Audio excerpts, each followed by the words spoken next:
1995 में जी हमारा व्यापार, हमारा बहुत पुराना फर्म है गोपाल ट्रेडर्स। जी। तो उस समय बहुत ही लॉस हुआ, हाँ क्योंकि एक लोता दाल मिल था, चना आने लगा। हाँ। चना फिल्टर करता था, चना बेचता था हाँ। और बहुत अच्छा चना। और छत्तीसगढ़ का चना ऐसा है, एक बार फुला देते थे 2 दिन 3 दिन तक खराब नहीं दालों होता की कीमतें बढ़ने और घटने के पीछे क्या कारण रहता है?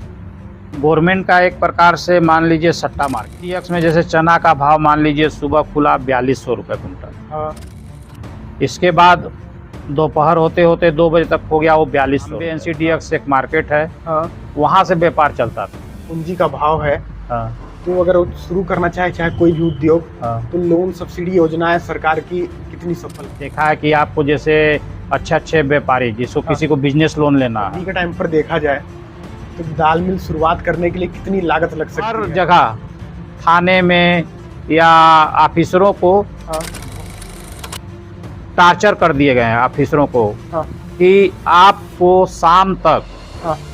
इतने गाड़ियों का चालान करना है। GST विभाग को टारगेट कर दें कि आपको शाम तक इतने गाड़ियों पे कार्रवाई करनी है।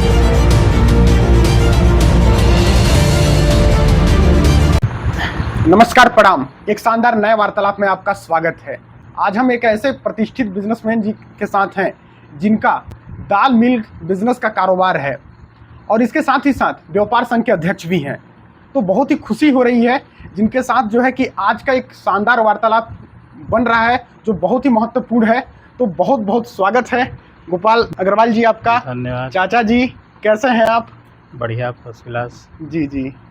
तो चाचा जी, इस इतने बड़े ओहदे पर पहुंचने के बाद, दाल मिल शुरुआत करने के साथ साथ जो है आप व्यापार संघ के अध्यक्ष भी हैं, इतने बड़े ओहदे के पहुंचने के बाद कैसा महसूस कर पा रहे हैं आप? देखिए, हमने दाल मिल जब छत्तीसगढ़ और मध्य प्रांत अलग नहीं बना था, जी जी। सन 1998 में, हाँ हाँ। तब हमने यहाँ पे इसको स्थापित किया था। अच्छा अच्छा। ये सरगुजा संभाग का पहला दाल मिल है। अच्छा। उस समय यहाँ कोई भी दाल मिल नहीं चालू नहीं थी था। और उसी समय से हम अपना ये बिजनेस धीरे धीरे बढ़ाते बढ़ाते कभी बंद कभी चालू करते करते हम अभी इस मुकाम पे पहुँचे हैं। ठीक ठीक ठीक। और अभी हम किराना व्यापारी संघ एसोसिएशन का अध्यक्ष हूँ। अच्छा। अंबिकापुर का। जी जी। जी। अच्छा चाचा जी, पहले जो है कि आप व्यापार संघ के अध्यक्ष बने या फिर दाल मिल की शुरुआत हुई या फिर क्या रहा? नहीं, हमने तो 1998 में दाल मिल की शुरुआत की जी। इसके पश्चात हमने किराना व्यापारी संघ एसोसिएशन जो गठित हुआ उसके अध्यक्ष अभी वर्तमान में हम हैं। जी जी जी। इससे पहले किराना व्यापारी एसोसिएशन पहले भी बना हुआ था। हाँ, उस समय हमारे सीनियर लोग अध्यक्ष रहा करते थे। जी जी। उसके बाद कुछ साल के लिए इसे भंग कर दिया गया था। अच्छा। इसे फिर पुनर्गठित करके हाँ हाँ। अच्छे व्यापारियों को हित में को ध्यान में रखते हुए किसी प्रकार का किसी भी छोटे या बड़े व्यापारी के साथ तो किसी प्रकार की अवहेलना यानी कहने का मतलब दबाव ना पड़े। आजकल बहुत सी प्रतिस्पर्धाएं आ गई हैं व्यापार में। हाँ। कोई मानसिक रूप से, कोई आर्थिक रूप से, किसी भी प्रकार की समस्याएं आपस में व्यापारियों के बीच में जो आ रही हैं। हाँ हाँ। तो एसोसिएशन दोनों व्यापारियों के बीच में आए हुए समस्याओं को बैठाकर आपस में समाधान करती है, समझौता करवाती है। जी जी। जिससे दोनों व्यापारी भाइयों का आपस में फ़ायदा ही हो रहा है, इससे नुकसान नहीं हो रहा। मतलब कि बहुत बढ़िया तरीके से हाँ, मध्यस्थता का काम मध्यस्थता की काम कर रहा है व्यापारियों के बीच में। या ऑफिसरों से किसी प्रकार की कोई परेशानी किसी व्यापारी भाई को आ रही है तो हम डायरेक्टली ऑफिसर भाइयों से भी बात करते हैं कि हमारे व्यापारी भाइयों किस तरह की समस्याएं आती हैं। हाँ। तो हमारे जितने भी ऑफिसर, चाहे किसी भी क्षेत्र के, GST क्षेत्र के या खाद्य विभाग के ऑफिसर या किसी भी क्षेत्र से, तो हमारी समस्याएं को सुनते हैं और जो बीच का निकलता है रास्ता उसे हमें बताते हैं। हम अपने ऑफिसरों के बताए हुए गाइडलाइनों के अनुसार चलते हैं और हम अपनी समस्याओं को भी बताते हैं। तो भी उस समस्याएं को दोनों को मिलाकर आपसी समझौता हो जाता है और उससे व्यापारियों का व्यापार करने में सरलता आ रही है। सरलता आ रही है जी।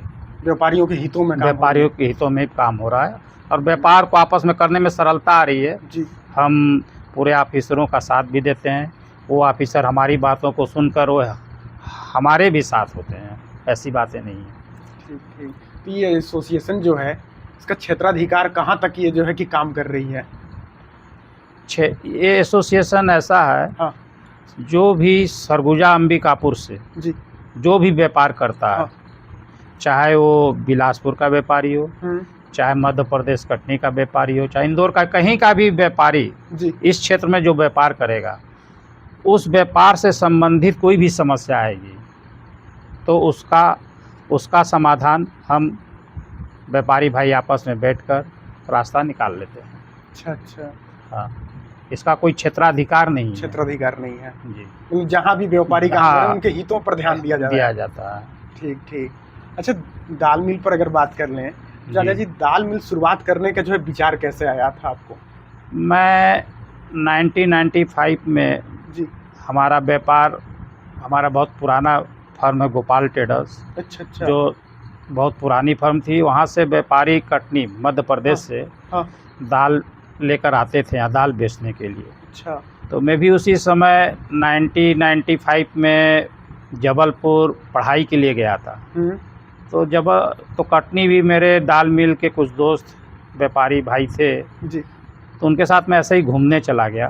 तो मेरे को कुछ समझ में आया। हाँ। तो मैंने अपने बड़े भाई साहब, जो मेरे बड़े भाई साहब आनंद कुमार जी हैं, अच्छा अच्छा। जो अभी वर्तमान में श्याम कोल्ड स्टोर हाँ। देखते हैं, मैंने एक पत्र लिखा वहाँ से। अच्छा।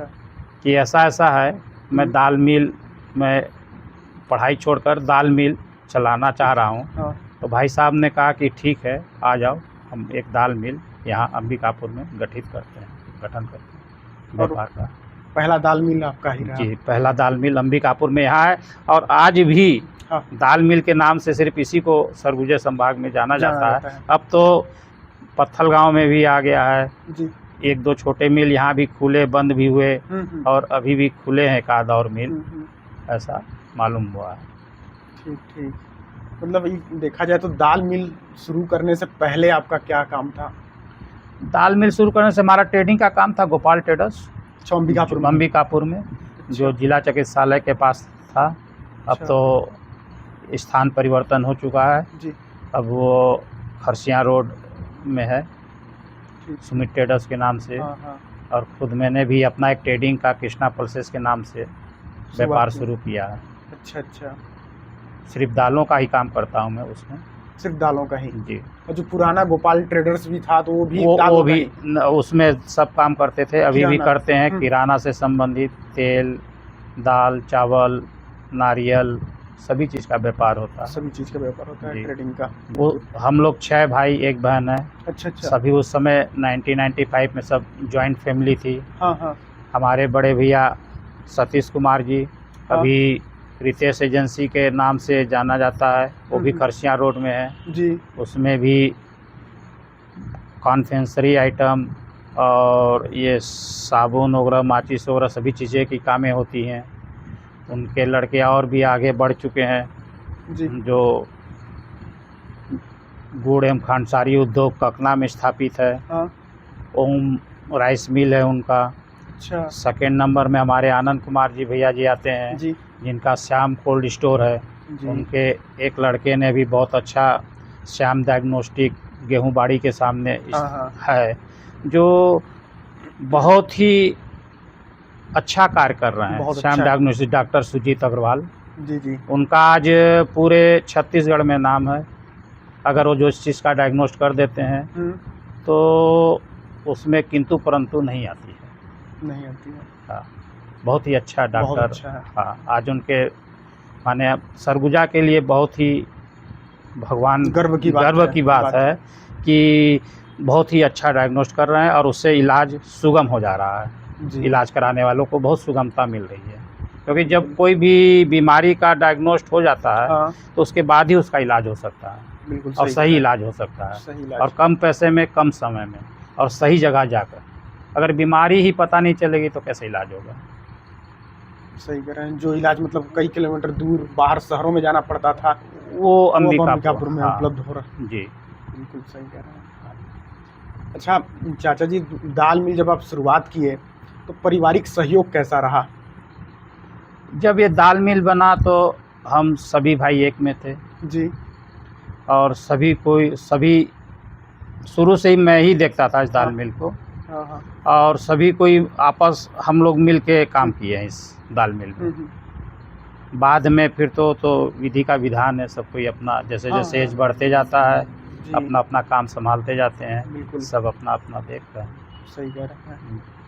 अच्छा, बात किया जाए दाल मिल की, तो दाल मिल, आखिर दाल मिल में होता क्या है? दालों की कितनी वैरायटी होती हैं? देखिए, दाल तो कई प्रकार की हैं। अरहर दाल है, उड़द दाल है, मसूर दाल है, चना जी। दाल है, मूंग दाल है। हाँ दालें तो कई प्रकार की होती हैं, काली भी होती हैं, पीली भी होती हैं, हाँ। लाल भी होती हैं। तो हम जनरली चना दाल बनाते हैं। अच्छा। जब 2000 में छत्तीसगढ़ का निर्माण हुआ, बना, हाँ। मध्य प्रदेश से अलग होकर, हाँ तो उस समय जैसे ही हमने शुरुआत किया जी। तो उस समय बहुत ही लॉस हुआ। हाँ। क्योंकि एक लोता दाल मिल था, हमें उस विषय में उतनी जानकारी नहीं थी, हम लोग भी नए नए थे। हाँ। तो एमपी से माल आता था, एमपी से आते आते उस समय 1 दिन 2 दिन लग जाता था। हाँ। इसके बाद यहाँ प्रोसेसिंग करिए, 1-2 दिन उसमें लग जाता है, इसके बाद उसकी बिक्री करिए। तो दाल जो माल वहाँ से लेके आती थी गाड़ियाँ, एक तो हमको जैसे मान लीजिए 2 टन 3 टन या 5 टन छोटे मात्रा में ज़रूरत है तो नहीं मिल पाता था, हमें पूरी गाड़ी मंगानी पड़ती थी। अच्छा। जब तक बाज़ारें क्या होती थी, घट जाती थी। हाँ। तो बाज़ार घटती हैं तो बनने में भी 2 दिन लगता है, उसके बाद पूरी बाज़ार घट जाती है, तो हमको उसको बेचने में तकलीफ़ होता था, हम नहीं माल बेच पाते थे। अच्छा। अगर वही चीज़ जैसे हमने जैसे मान लीजिए 20 रुपये किलो कोई माल लिया हमने, वो आते आते 18 रुपये किलो हो गया, तो हमें नुकसान पूरा होता था। हाँ। और जब वही माल 20 रुपये किलो हो गया और वो माल 22 रुपये किलो हो गया तो हमें प्रॉफिट उतना नहीं मिल पाता है। नहीं पता। फिर फिर यहाँ एक साथ पूरा माल लेना, फिर यहाँ उस समय मार्केट भी छोटा था, फिर यहीं बेचना। हम आज भी पूरा माल जो भी बनाते हैं, हाँ। हम अपने सरगुजा में ही बेचते हैं। अच्छा। यहीं अंबिकापुर में ही, दूसरे जगह नहीं बेचते हैं। दूसरी जगह नहीं। तो दाल मिल में हमने ये अनुभव किया हाँ। कि दाल मिल वहीं सक्सेस है हाँ। जहाँ पे उसकी उपज हो। हमें मान लीजिए 20 कुंटल का ज़रूरत है, आज 20 कुंटल हमने गए मंडी में ख़रीदा, माल बनाया, बेच दिया। कल 50 कुंटल का ज़रूरत है, हमने 50 कुंटल माल ख़रीदा, माल बनाया, बेच दिया। उसमें पूंजी भी कम लगती है। तुरंत मंडी से माल लो, पैसा पटाओ, अपना लाओ और यहाँ बनाओ और उसको बिक्री कर दो। तो उसमें नुकसान का चांस नहीं रहता है। लेकिन आज सरगुजा में कोई भी दलहन, पहले रहड़ बहुत होता था, अब रहड़ की मात्रा भी ख़त्म हो गई। एक समय था उड़द बहुत होता था, वो भी कम होता है, या होता भी है तो किसान अपने पास रख लेता है खाने पीने के लिए। कुर्थी होता है, कुर्थी भी अपने पास रख लेता है खाने के लिए। बिल्कुल। तो कोई भी उद्योग जी। उसके लिए कच्चा माल का होना बहुत ही आवश्यक है। यदि कच्चा माल आपके पास नहीं है, प्रॉपर नहीं मिल रहा है, तो आप उस उद्योग को नहीं चला सकते। तो इसलिए यहाँ पे सक्सेस नहीं है उतना दाल मिल का कारोबार। हाँ, ये है कि आज आप कोई भी चीज़, बहुत ही किसी चीज़ का, कोई भी दाल का रेट गिर गया तो आप उसे कच्चे माल के रूप में रख लीजिए, फिर धीरे धीरे उसका बना कर आप बेचते रहिए, तभी आपका काम चल सकता है, अन्यथा नहीं चल पाएगा। और उसके लिए पूंजी की बहुत बड़ी आवश्यकता पड़ती है, जो पूंजी सबके पास अवेलेबल नहीं होता है। तो अंबिकापुर में सबसे अच्छा काम आज के डेट में ट्रेडिंग का है। हाँ।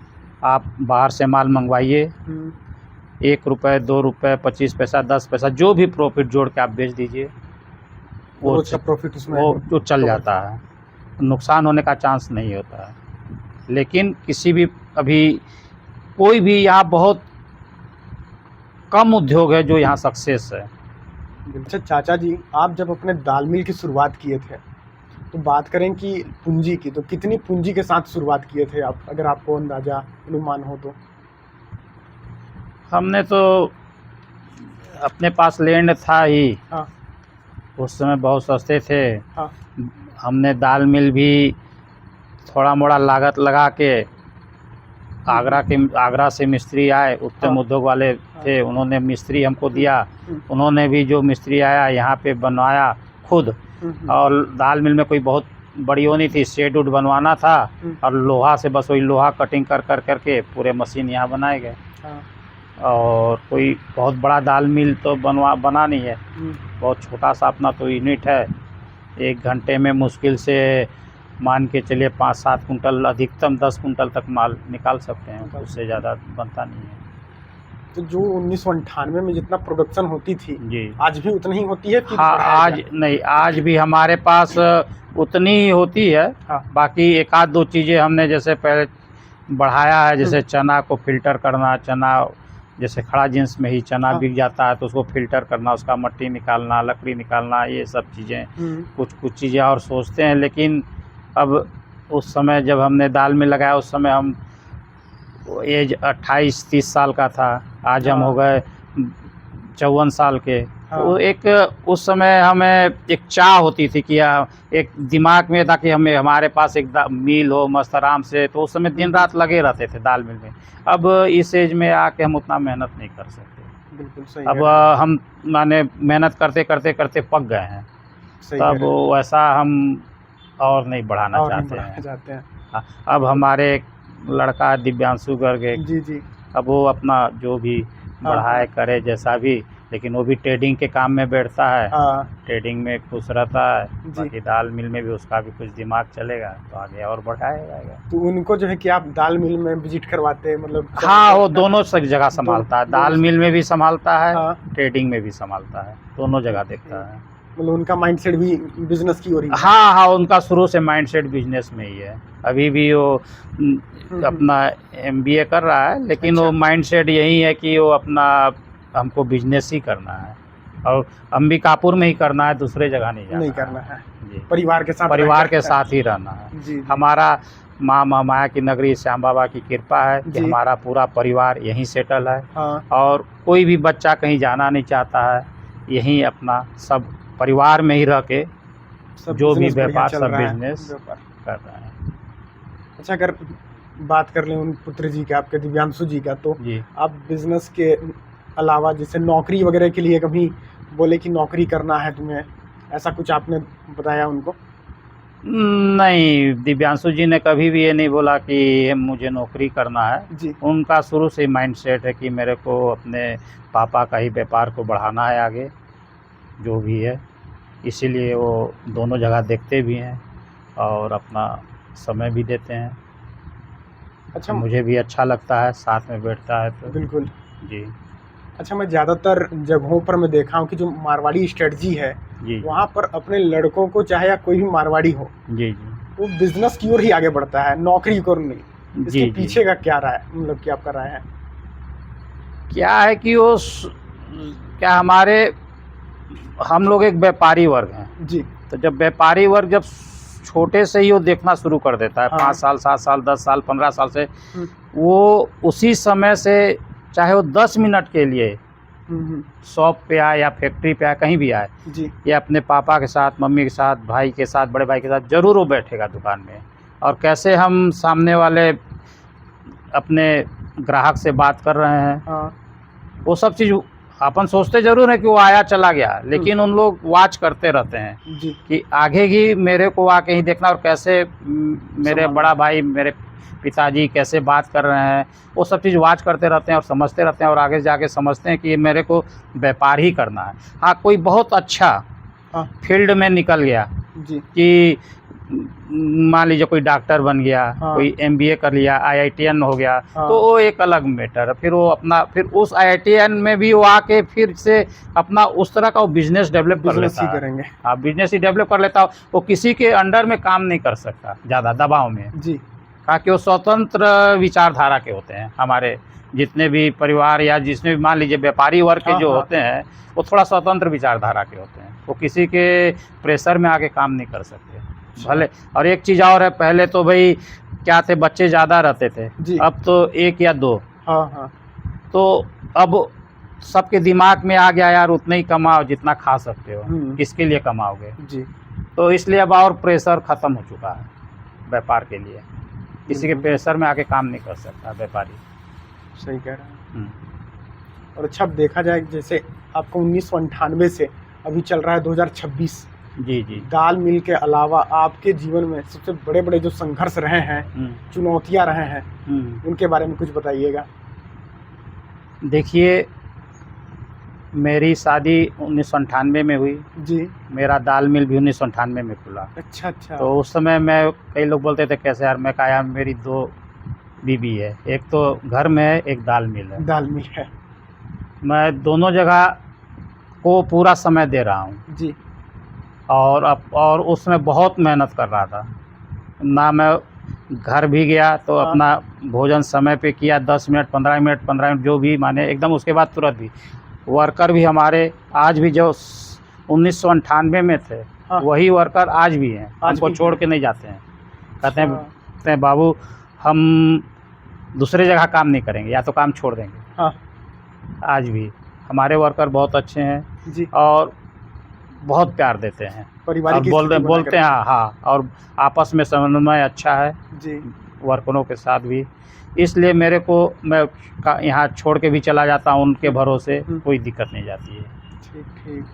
फिर उसके बाद मेरी जो हुई, बच्चे हुए, बच्चों को भी देखना, पढ़ाना लिखाना, मैंने उनको भी अच्छा एजुकेशन दिया। जी। तो यहाँ होली क्रॉस में पढ़े, इसके बाद इंदौर, बेटा इंदौर चला गया। जी। बेटी दिल्ली चले गई। अच्छा। दिल्ली में भी मैंने एडमिशन करवाया जाके। लेकिन समय यहाँ भी रहता था। हम लोग फिर उसी समय सब कोई भाई भाई भी विधि का विधान जो बताया, अपना अपना काम देखने लगे, सब अलग हो गए, संभालने लगे। कई बार मैं अपनी मिसेस को भी कुछ कामों के लिए, मैंने एक ट्रेडिंग का काम उस समय खोला। उस समय क्या व्यापार 2007-8 तक अच्छा रहा। 2008-9 में अपने यहाँ 2009 से 2013-14 तक बहुत अच्छा चला जी। उसका पीछे कारण ये था कि छत्तीसगढ़ के मुंगेली, कवर्धा, पंडरिया, ये जो बेल्ट है पूरा, भाटापारा, बिलासपुर, लोरमी, यहाँ बहुत ज़्यादा मात्रा में चना होने लगा। अच्छा। और वो चना उस समय मेरे लिए, अब मैं चना का ही व्यापार करता था। उस समय चना आने लगा। चना फिल्टर करता था, चना बेचता था। और बहुत अच्छा चना, और छत्तीसगढ़ का चना ऐसा है, एक बार फुला देते थे तो 2 दिन 3 दिन तक ख़राब नहीं होता था। अच्छा।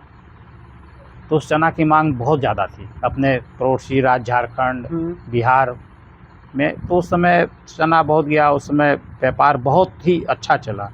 2013-14 के बाद फिर थोड़ा थोड़ा धीरे धीरे कम होते चला गया। फिर कोरोना काल आ गया। कोरोना काल में बहुत सी व्यापार बंद हो गए। फिर जो कोरोना काल आया तो उसके बाद फिर व्यापारी जो जुड़े हुए थे सब छितिर वितिर हो गए। कोई कहीं से मंगवाना शुरू किया। तो उसके बाद से थोड़ा सा व्यापार में तकलीफ गया, लेकिन भगवान की दया से आज बढ़िया है, सब चीज़ चल रहा है, कोई दिक्कत प्रॉब्लम नहीं जा रही है। जी जी।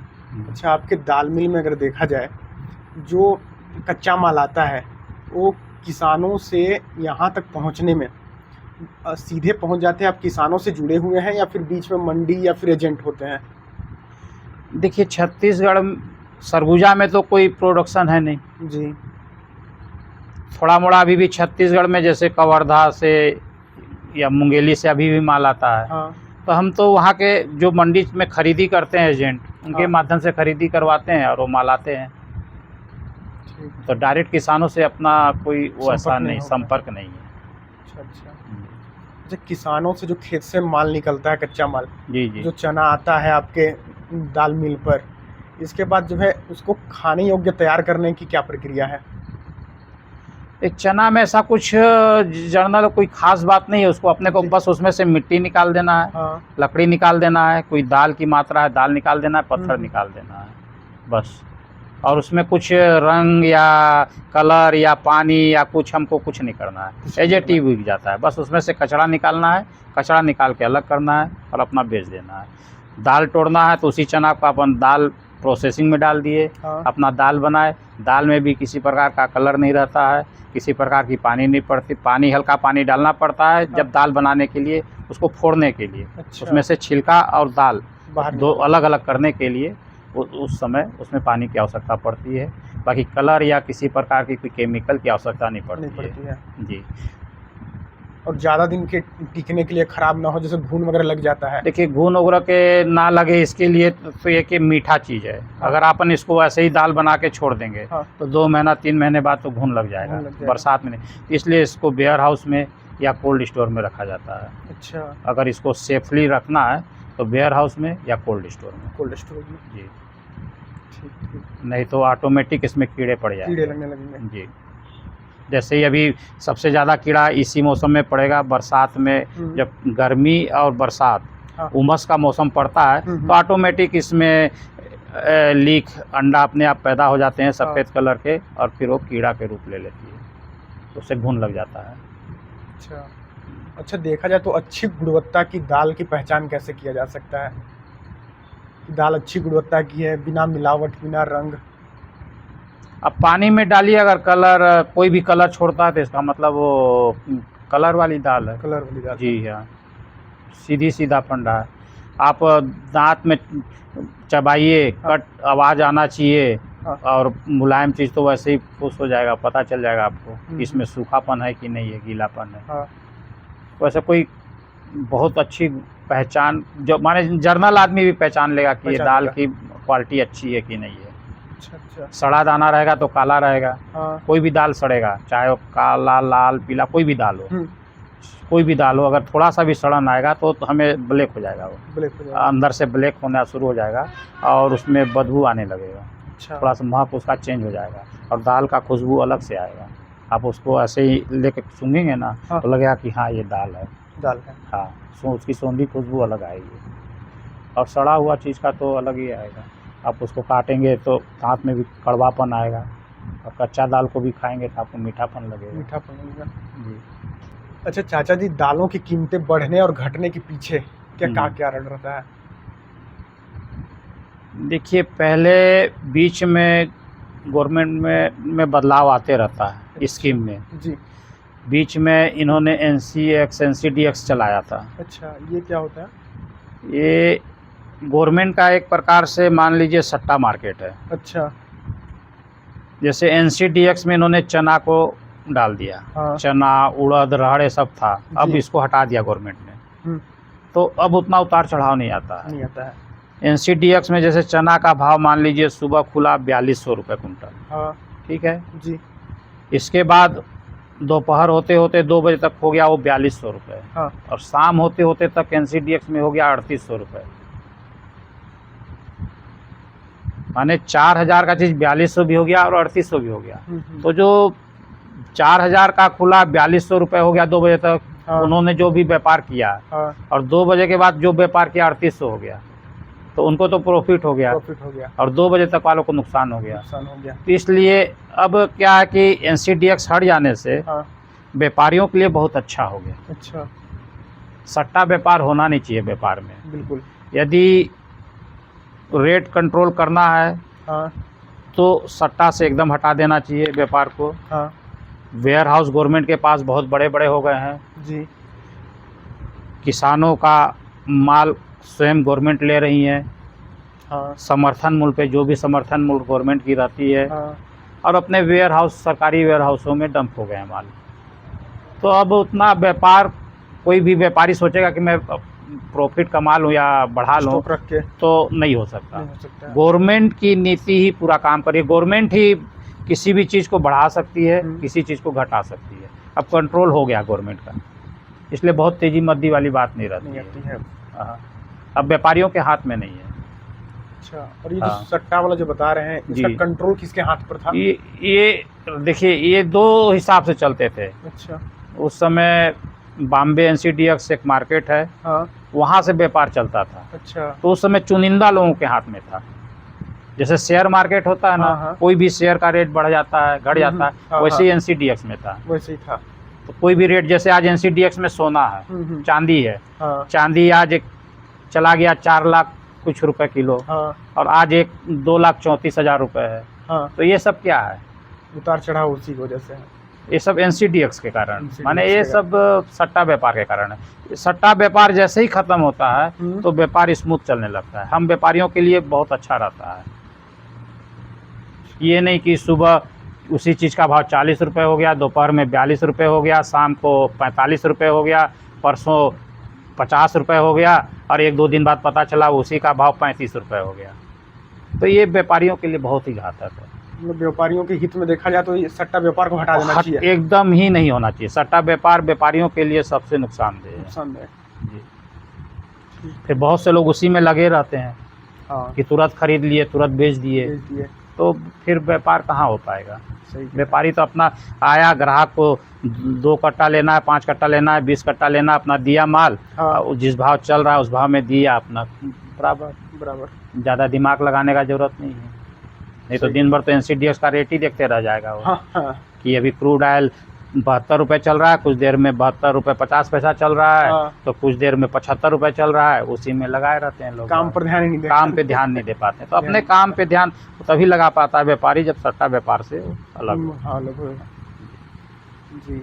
और देख लीजिए दाल मिल की शुरुआत के लिए आपको जो है कौन कौन से मशीनों की ज़रूरत पड़ी?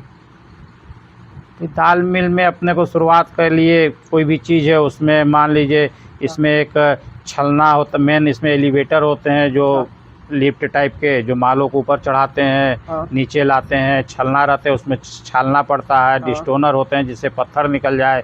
फिर उसके बाद एक रोल पेटी होता है हाँ, ठोकर लगाने के लिए कि उससे आपका दाल को छिलाई कर सकें, 1 राउंड 2 राउंड जो भी छिलाई करके उसको बेहतरीन करके बनाए। फिर उसको रखना पड़ता है रात भर, हाँ, फिर उसको सुबह फिर उसी छलने में डाल के छनाई करके और उसको छिलाई करके फिर उसका जो 2 टुकड़ा होता है पट चक्की से, आजकल तो रोज़ नए टेक्नोलॉजी आते जा रहे हैं, उस हिसाब से 2 टुकड़ा हो जाता है। हाँ। फिर 2 टुकड़ा होने के बाद उसको छान दो, दाल में चला जाएगा गोटा, फिर अलग निकल जाएगा। वो ऐसा 2 या 3 बार प्रोसीजर करना पड़ता है। सीजर करना। हाँ, जैसे हमने 100 किलो दाल डाला, खड़ा चिंस डाला चना, हाँ।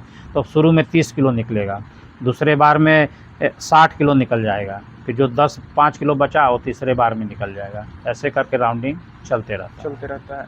और जो चने का जो छिलका भूसा होता है जी, उसका क्या किया जाता है? ये सब केटल फिट में जाता है। चने का छिलका जितना भी निकलता हाँ। है आजकल तो बहुत माने बकरियों के लिए भी, बकरी के लिए बहुत ही अच्छे फ़ायदेमंद है। बहुत अच्छा। बकरी जो पालते हैं उन लोग ले हाँ, जाते हाँ। हैं और बाहर चला जाता है। शुरू में तो हमने बहुत छिलका कलकत्ता भेजा।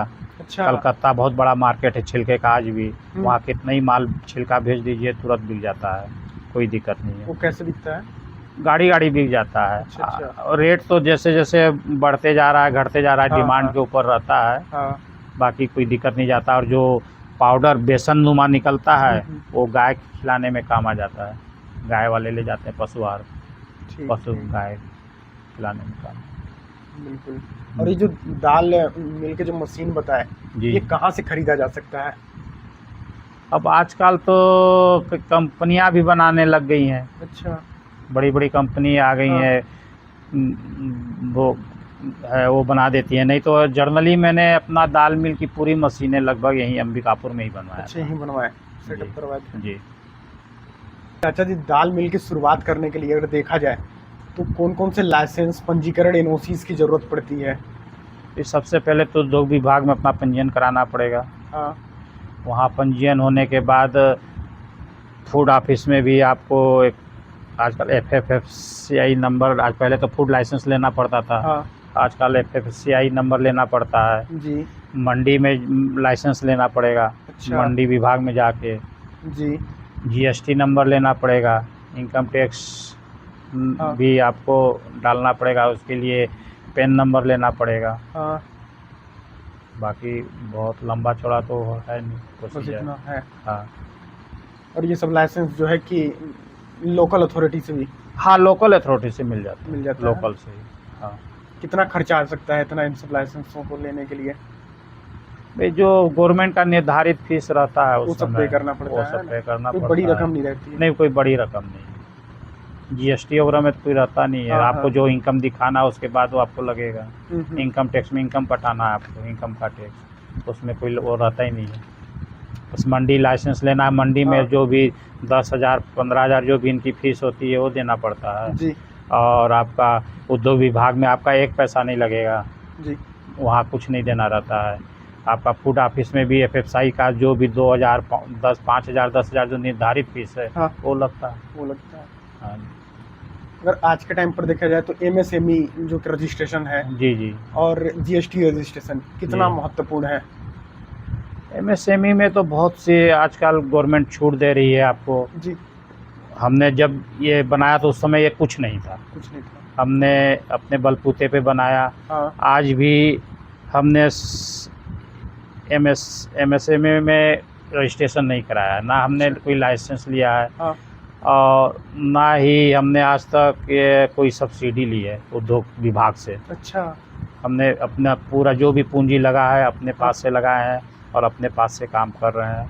उस समय खादी ग्राम उद्योग बहुत छोटे मात्रा में देती थी, अच्छा। लेकिन हमने उस माने ग्रामीण एरिया में लगाने के लिए, हाँ। जबकि हमने ग्रामीण एरिया में ही लगाया है। उसके हाँ। बाद भी हमने कोई वो नहीं लिया, उसके पात्र सब्सिडी नहीं रहे। नहीं, पात्र तो थे, पात्र थे, लेकिन हमने सब्सिडी नहीं अच्छा सब्सिडी नहीं ली। नहीं। ठीक। और ये सब्सिडी आज के टाइम पर मिलती है या नहीं? आज के टाइम पे हमने फिर इसको नए रूप में दिखाएंगे करेंगे तो हाँ। मिल जाएगा। मिल जाएगा। नए माने उद्योग दिखा के बनाएंगे या इसको डेवलप करना है, बड़ा बनाना है तो हम ले सकते हैं। ले सकते हैं जी। मतलब जिसके पास पूंजी का भाव है हाँ तो अगर वो शुरू करना चाहे कोई भी उद्योग, हाँ। तो लोन सब्सिडी योजनाएं सरकार की कितनी सफल है? बहुत सफल है जी। कहीं भी कोई परेशानी नहीं जाता नहीं है। जाता। गवर्नमेंट बहुत ही व्यापारियों को बढ़ावा देने के लिए हाँ। अपना पूरा स्कीम बहुत अच्छा लॉन्च कर रखा है। कोई भी व्यापारी उसमें बहुत कम पूंजी में हाँ। अच्छा व्यापार पढ़ा लिखा इंसान कर सकता है जी। और बिजनेसमैन के लिए अगर देखा जाए तो बिजनेस लोन लेना कितना मुश्किल है? देखिए आजकल बिजनेस लोन भी कई प्रकार से बैंकों में आ गया है जी। मैंने देखा है कि आपको जैसे अच्छे व्यापारी जिसको हाँ। किसी को बिजनेस लोन लेना है तो 25 लाख 50 लाख रुपए बिना किसी प्रकार का आपको बैंक में हाँ। गिरवी रखे बिना हाँ। आपके अकाउंट के अनुसार हाँ। आपका अकाउंट क्या बोल रहा है, आप उस बैंक में कितना जुड़े हैं तो आपको वो एक लोन दे देगी। अच्छा। उस लोन को भी आपको नहीं पटाना है। हाँ। तो जब वो आप लोन देगी हाँ। एक प्रकार से आपका CC लिमिट, जब आपको ज़रूरत है आप उठा लीजिए, जब ज़रूरत है मत उठाइए। हाँ। और वो लोन का कुछ हिस्सा अपने आप धीरे धीरे माइनस होता रहेगा, कम करते जाएगी बैंक। जैसे मान लीजिए आपने 25 लाख रुपए का लोन लिया। हाँ। हमने 20 लाख रुपए उठा लिया। हाँ। 20 लाख पे ही ब्याज आपको लगेगा। अच्छा। और फिर वो क्या करेगी, आपको 3 साल के अंदर हाँ। हर महीने 25,000 रुपये आपका लोन को कम करते जाएगी। अच्छा। इसलिए कम करती है कि आप जो लोन बैंक से उठाए हैं आप उसमें कुछ प्रॉफिट कमा रहे हैं। हाँ। और आप मजबूत होते जा रहे हैं। गवर्नमेंट का ये सोचना है और बैंक वालों का भी ये सोचना है। अच्छा। तो उस लोन को ऑटोमेटिक धीरे धीरे 3 साल 4 साल 5 साल में समाप्त कर देती है और आपको पता भी नहीं चलेगा, आपका लोन कम हो जाएगा और इधर आपका जो प्रॉफिट कमाया है आपने वो पूंजी बनते जाएगा।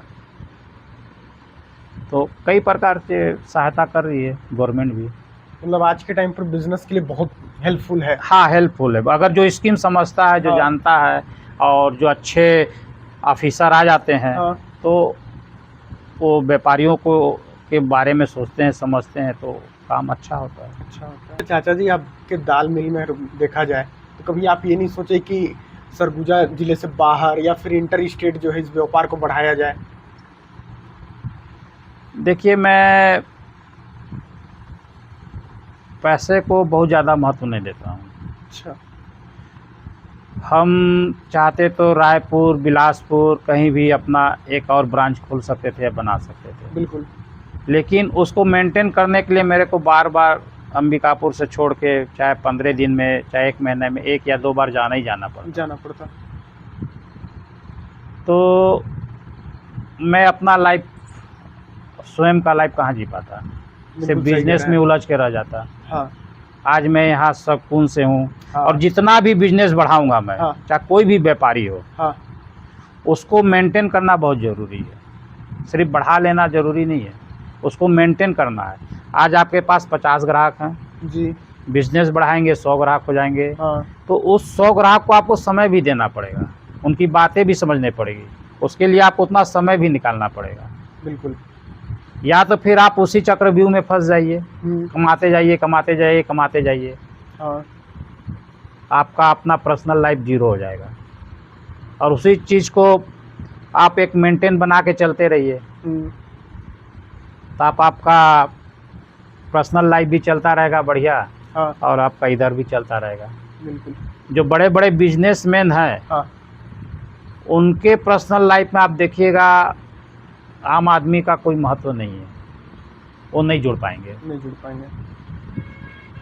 एक छोटा व्यापारी ही आम आदमी से जुड़ सकता है, क्योंकि वो अपने बिजनेस में बड़ा होने के बाद इतना उसमें घुस जाता है हाँ कि वो किसी और चीज़ के बारे में सोचना समझना भूल जाता है, यहाँ तक कि अपने परिवार को भी समय नहीं दे पाता है। हमारे व्यापारी भाइयों में बहुत सी दिक्कतें हैं जो परिवार को ही समय नहीं दे पाते हैं, जिससे परिवार बिखरता है। या तो आप परिवार को एकजुट करने में आप उसको ही बड़ा कमाई समझ लीजिए, या फिर आप बहुत बड़ा बिजनेस बढ़ाते जाइए आप वो कर लीजिए। वो आपके ऊपर है कि हमको कितना बढ़ाना है, हमको परिवार को लेके चलना है कि बिजनेस को लेके चलना है। एक मैं तो यही कहना चाहूँगा कि एक व्यापारी संतुष्ट बोलता है कि संतुष्ट नहीं होना चाहिए, कमाते रहना चाहिए, लेकिन मैं बोलता हूँ कि संतुष्ट हो जाए तो वहाँ पर फिर उसको रुक जाना चाहिए और अपने व्यापार को भी समय दे, साथ में परिवार को भी समय दे, तभी जाके आखिरी समय में उसको अपने जो कमाया धमाया उसका भोग कर सकता है। अन्यथा फिर वो वैसे ही रह जाएगा। जो बड़े बड़े व्यापारी लास्ट में बिस्तर में पड़ जाएगा और उस समय उसको ध्यान आएगा कि यार मेरे पास तो मैंने इतना पैसा सब कुछ कमा लिया, लेकिन अंतिम समय में मेरे पास कुछ नहीं है, ना तो उसके पास कोई दोस्त यार मिलने आएगा अंतिम समय में, ना परिवार वाले मिलने आएंगे, कुछ नहीं, सिर्फ पैसा रहेगा। पैसा रख के वो क्या करेगा, उससे तो कुछ होगा नहीं। बिल्कुल सही कह रहे हैं। अच्छा, व्यापार और परिवार को कैसे मैनेज करना चाहिए?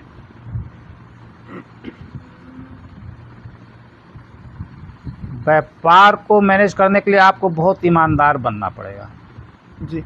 जब आप व्यापार को समय दे रहे हैं तो पूरे ईमानदारी के साथ व्यापार को समय दें जी, और उसमें उस व्यापार के बारे में सोचें, करें, सब चीज़ ठीक है।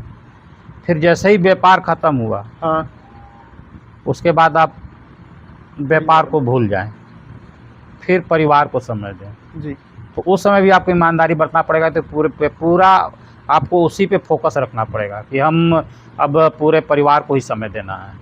अब कोई भी, जैसे मान लीजिए उसी समय किसी का फ़ोन आ गया तो आप उसको एकदम स्पष्ट मना कर दीजिए कि अब मैं आपसे कल मिलूँगा, कल 10 बजे के बाद मिलूँगा, अभी मैं इस काम में हूँ, मैं व्यापार के बारे में आपको से कोई किसी प्रकार का बात नहीं कर सकता।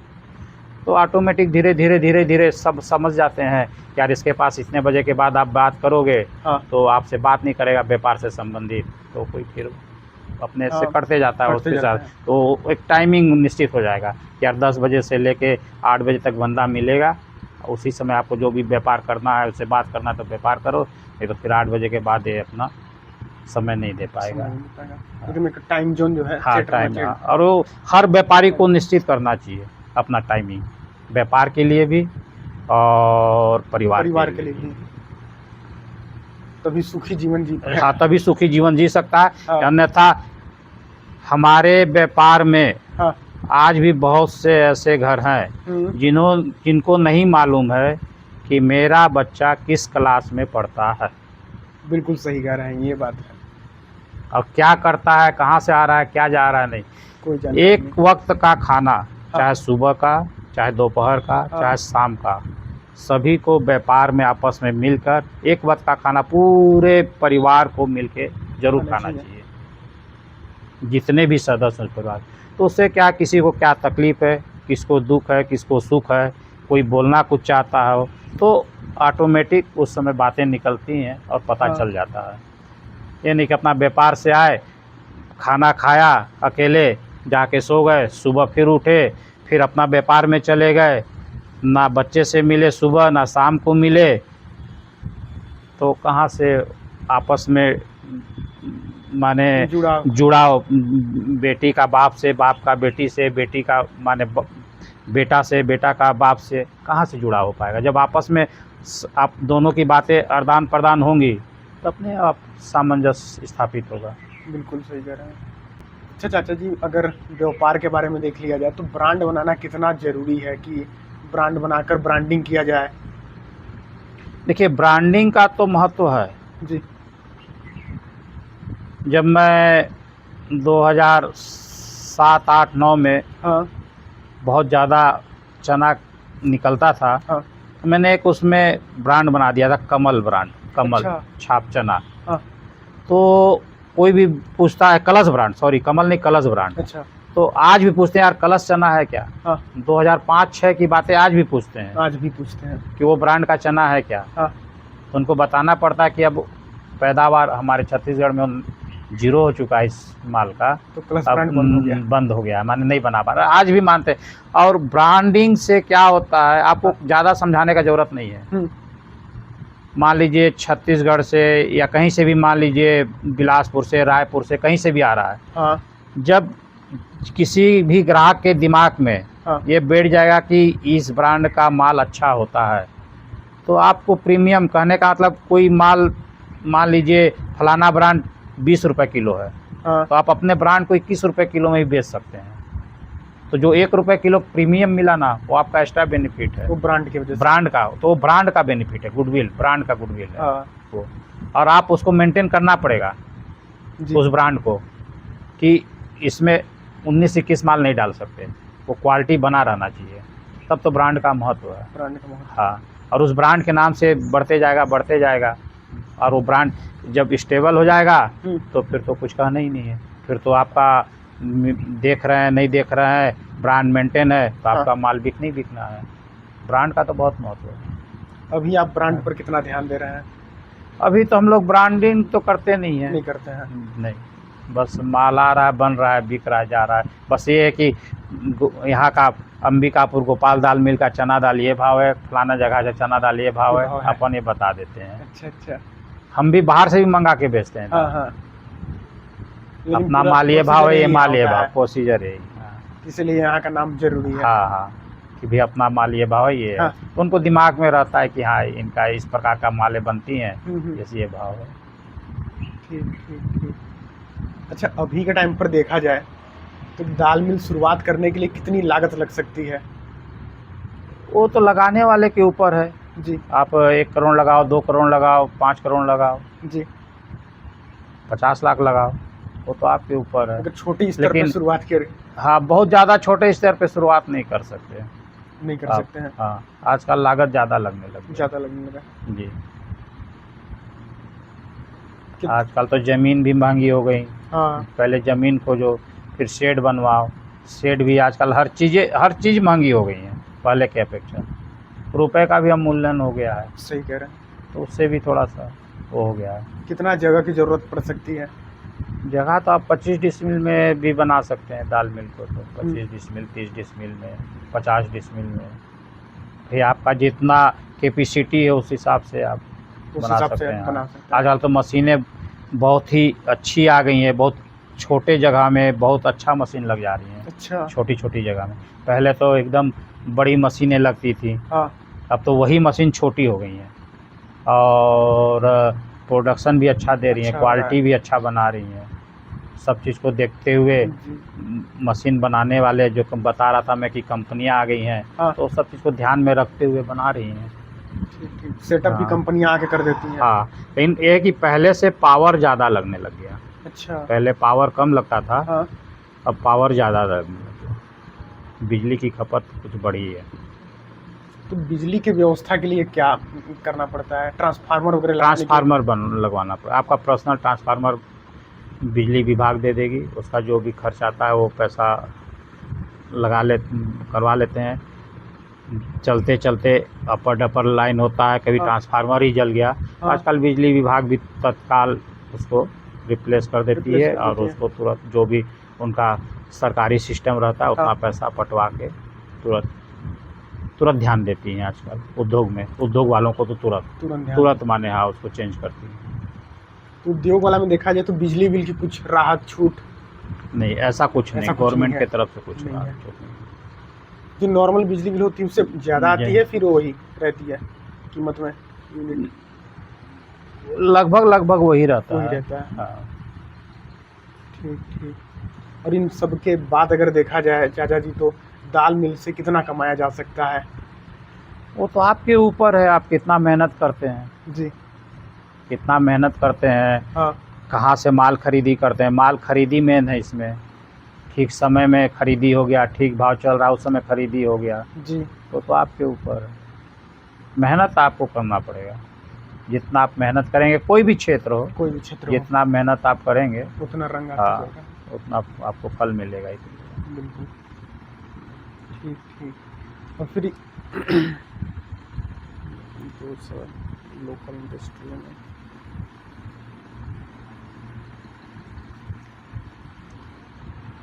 अच्छा चाचा जी, लोकल इंडस्ट्रियों में एक जो है कॉमन सा देखा जाता है लोकल पॉलिटिक्स, क्योंकि आप जो है कि किराना एसोसिएशन के अध्यक्ष भी हैं और दाल मिल के मालिक भी हैं, तो आप ज़्यादा बता पाएंगे अच्छे से कि कुछ स्पेशल कम्युनिटी या फिर कोई भी संबंधित कम्युनिटी के होते हैं लोग, उनका अगर कोई व्यापार उद्योग शुरू होता है तो जो होलसेलर होते हैं उनको बढ़ाने के लिए, उनको तेज़ी से ग्रोथ करने के लिए, उनका प्रोडक्ट्स ग्रोथ लेवल पर पहुंचाने के लिए बेचना शुरू कर देते हैं, या फिर किसी कम्युनिटी के जो है कि प्रोडक्ट्स को साइड करने लगते हैं। तो एक लोकल पॉलिटिक्स के बारे में मेरे को पता चला, इस पर क्या कहना है आपका? देखिए, व्यापार में सभी कम्युनिटी के होते हैं। जी। कुछ आपके कोई जो उद्योग लगा रहा है, हाँ।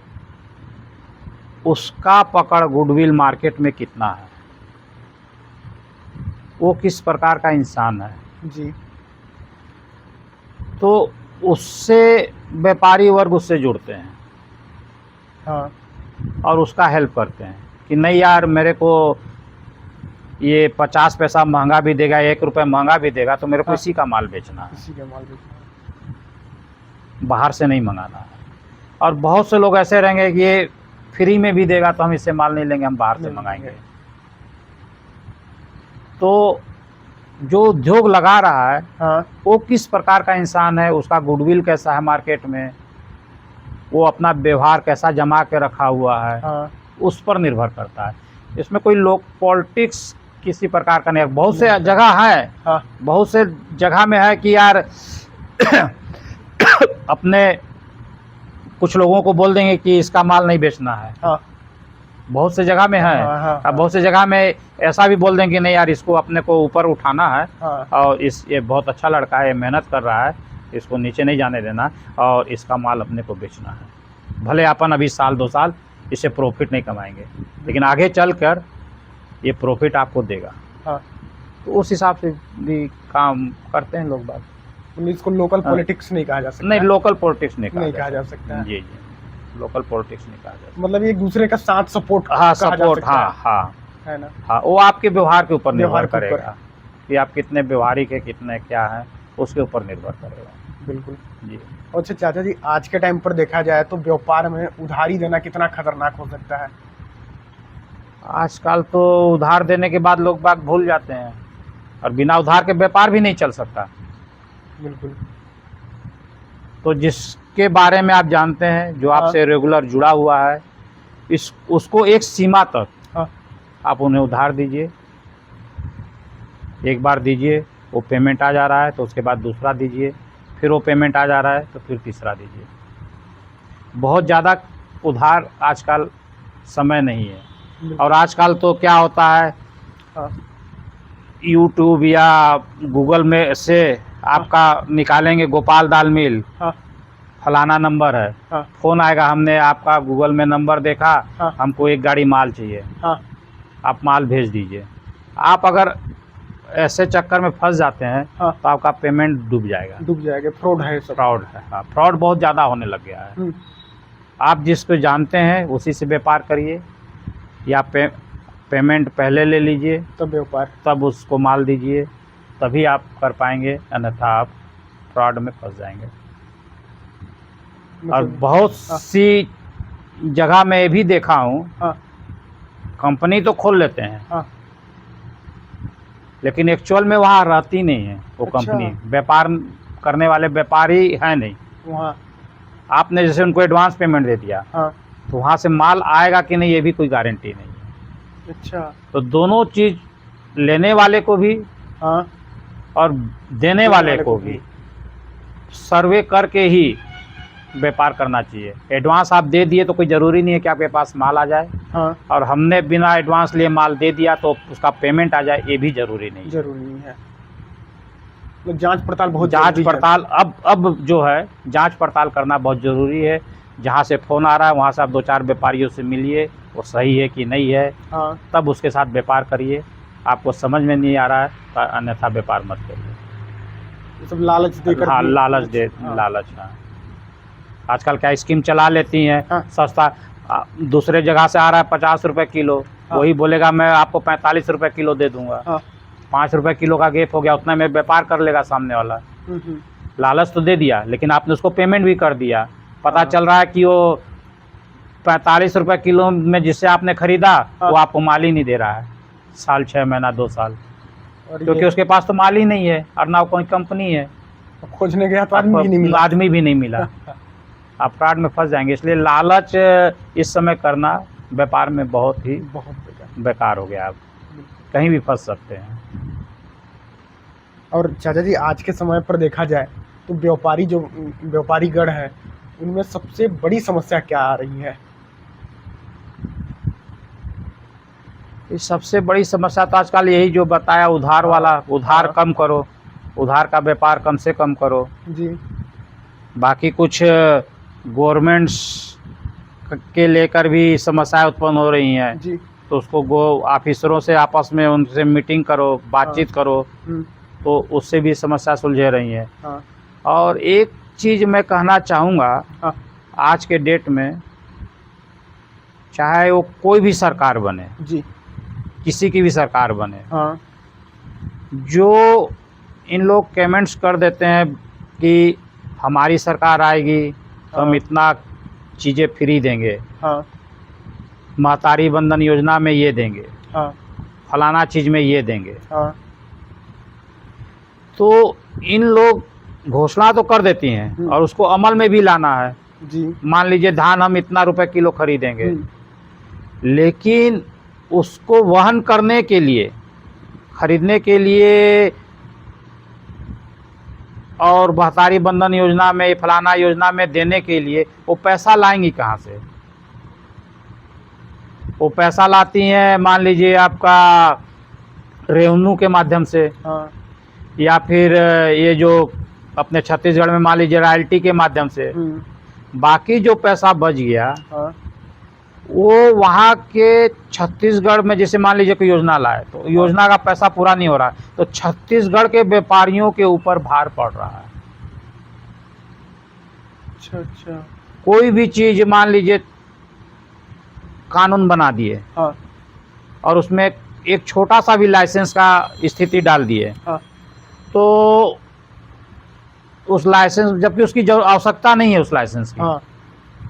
लेकिन चूँकि गवर्नमेंट में ला दी, अब उसको लाइसेंस बनवाइए, तो गवर्नमेंट अपने आप फिर उससे रेवेन्यू मिलता है। या फिर आप देखेंगे आजकल क्या हो गया है, हाँ। हर जगह थाने में या ऑफिसरों को हाँ। बहुत ज़्यादा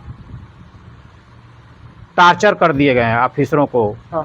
कि आपको शाम तक हाँ। इतने गाड़ियों का चालान करना है।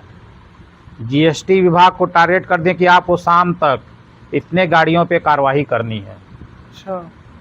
मान लीजिए जहाँ पे जीएसटी है, हाँ। और वो क्षेत्र हर मंथ आज 25 करोड़ रुपए जीएसटी पटाया, अगले मंथ 25.25 करोड़ पटाया, फिर अगले मंथ 25.5 करोड़ पटाया, तो उसका जीएसटी कलेक्शन बढ़ रहा है। बढ़ने के बावजूद भी जो गवर्नमेंट अपना स्कीम लाती है योजनाएं को क्रियान्वयन करने के लिए, हाँ। उसको अलग से रेवेन्यू पैदा करने के लिए व्यापारियों के ऊपर ही भार पड़ता है, चाहे जिस प्रकार से भी भार पड़े। और उस टारगेट में व्यापारी वर्ग आते हैं हाँ। और फिर उनसे रेवेन्यू ज़बरदस्ती का। और आज व्यापार करना बहुत ही मुश्किल काम हो चुका है और मार्जिन बहुत कम हो चुका है। अच्छा। मार्जिन कम होने के चलते आज देखिएगा तुरंत किसी के विरुद्ध भी, ऑफिसर के विरुद्ध या व्यापारियों के विरुद्ध मैं बहुत जल्दी अपना खो देते हैं, आपा खो देते हैं। गर्मा गर्मी तुरंत हो जाता हो है। जाते हैं। तो ये सब वही नतीजे हैं। मैं तो यही कहना चाहूँगा आपके चैनल के माध्यम से जी कि गवर्नमेंट कोई भी योजना लाए, हाँ कुछ भी करे, हाँ वो सरकारी फंड से ना देके जो फंड इनको मिल रहा है हाँ वो अपने फंड से इस योजना को पूरा करें, जिससे हम व्यापारी भाइयों को इस अनावश्यक कार्रवाई से बच सकें। बिल्कुल, ताकि और जो नए लोग व्यापारी हैं हाँ उनको मोटिवेशन मिले। हाँ इन सब के कारण जो है जो नए उभर रहे व्यापारी गण हैं हाँ उनको तो फिर डिमोटिवेटेड, मतलब हाँ वो तो है ही हो है। जाता है। आजकल तो व्यापारी क्या है, व्यापारी सुबह से शाम तक लगा रहता है। हाँ कभी जीएसटी वाले से पटाना है, कभी सीए के पास जाना है, कभी कहीं जाना है, कभी कहीं जाना है। 1000 प्रकार का टेंशन डाल दिया गया है गवर्नमेंट के द्वारा। सब चीज़ का रिटर्न भरो, वे बिल निकालो, फलाना करो। व्यापारी तो अपना समय निकाल ही नहीं पा रहा है ना, उसी में उलझ के रह जा रहा है। और ऑफिसर को या नेता लोग को क्या अपना एक आदेश निकाले, ऐसा करो, व्यापारी अपना दिन भर उसको भुगतते रहे। सही है। जैसे छोटे व्यापारी छोटे व्यापारियों को तो बहुत दिक्कत नुकसान होता है। बहुत नुकसान हो रहा है। क्योंकि जो छोटे व्यापारी हैं जिनका जीएसटी रजिस्ट्रेशन नहीं है, जिनका, उनके लिए गवर्नमेंट बना रखे, रूल बना रखे कि आपको इतना करोड़ रुपए तक का टर्नओवर एक साल में आपको हम छूट करेंगे, कोई दिक्कत नहीं है, इतना % से आप जीएसटी पटा दीजिए। परेशानी तो जाती है, समय खपत होता है। चाचा जी, छोटे व्यापारियों को किन बातों का ध्यान देना चाहिए जिससे जो है उनका व्यापार तेजी से ग्रोथ करे? भाई एक तो अपना सबसे पहला फंडा है लेन देन अपना स्पष्ट और ईमानदारी रखें, जिससे माल उन्होंने लिया उसका पैसा समय समय पर पहुंचाएं। केस खरीद रहे हैं तो बहुत अच्छी बात है, उधार में ले रहे हैं तो समय समय पर पैसा पहुंचाएं। तो ऑटोमेटिक जो छोटा व्यापारी है उसको 4 आदमी उधार देने के लिए तैयार हो जाता है मार्केट में। बिल्कुल। तो ईमानदारी सबसे पहला फंडा है, ईमानदारी से रहिए, ईमानदारी से काम करिए अपने आप, और ईमानदारी अपने ग्राहकों पे भी दिखाइए, उनको अच्छा से अच्छा माल दीजिए। पहली वाली बातें नहीं रह गई हैं, कोई भी मिलावट वाला माल ना बेचें, पूरा वजन पूरा तोल वाला माल लें और पूरा वजन और पूरा तोल वाला माल दें।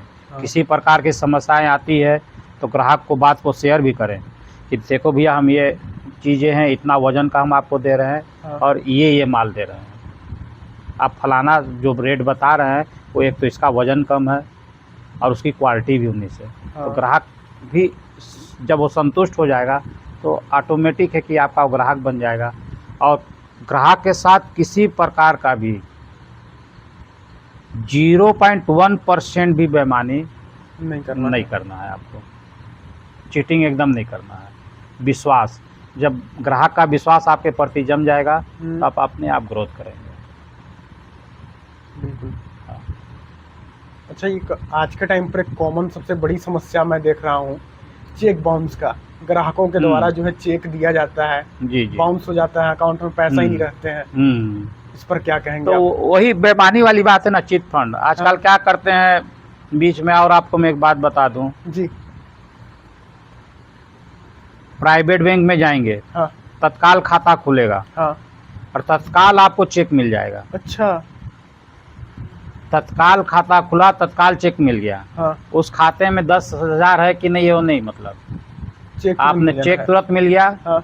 आप मार्केट में गए और वो चेक शुरू में जो मिलता है आपके बिना नाम का मिलता है आपके अकाउंट का, क्या कि वो जर्नल चेक रहता है। बाद में जब दूसरा चेक बुक आएगा तो फिर वो आपके नाम का छप के आएगा।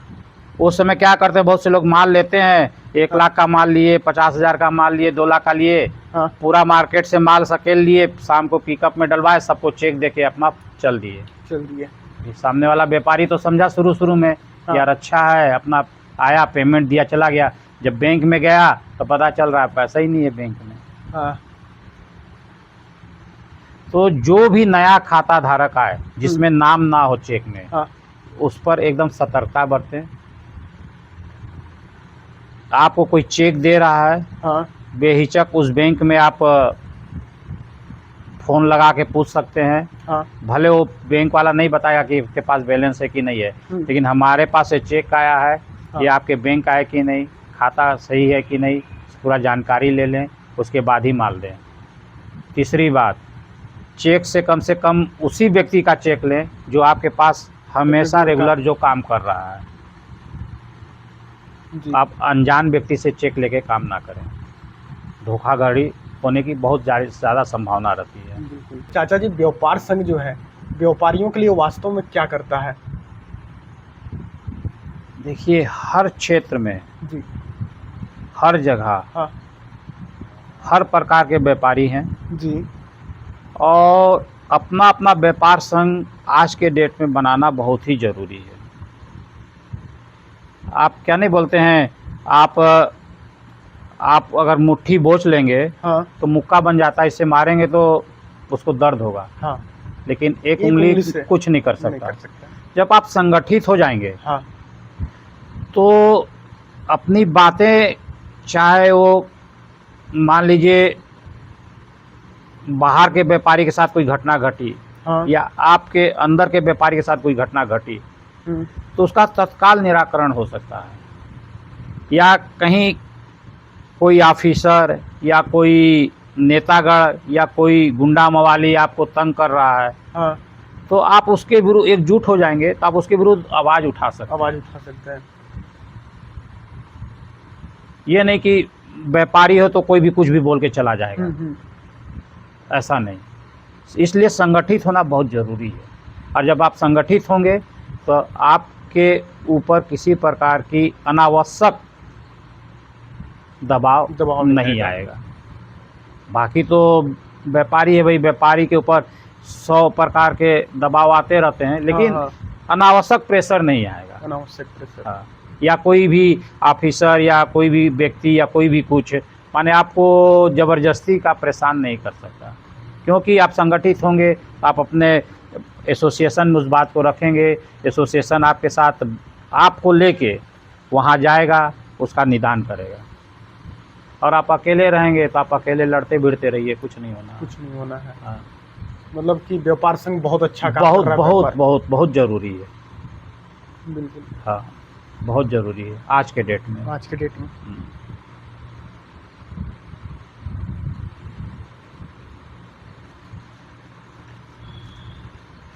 अच्छा चाचा जी, शुरुआत में ही बताया कि स्टाफ जो 1998 में जो रहे हैं, आज तक रहे हैं जी, उनसे स्टाफ से इतना बढ़िया सामंजस्य कैसे बनाए हुए हैं? वो आपके व्यवहार के ऊपर निर्भर है जी। बहुत से ऐसे दुकान है या उद्योग है, हाँ।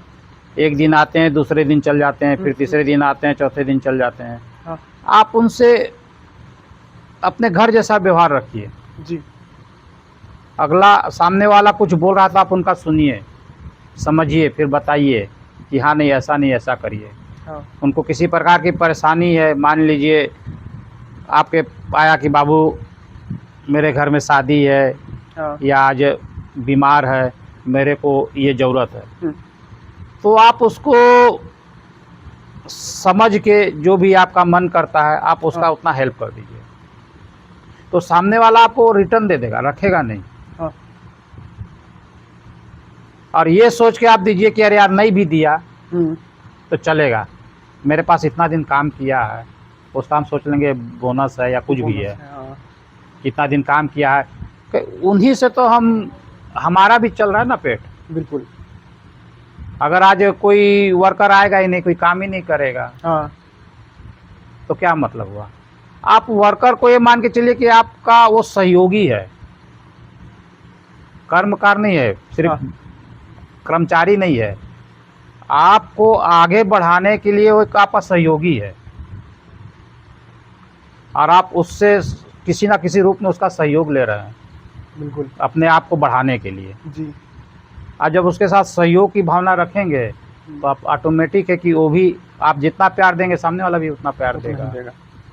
आप उससे लड़ाई झगड़ा करेंगे तो भी बोलेगा ठीक है बाबू अपना हिसाब करिए, मैं कल से काम में नहीं आऊँगा।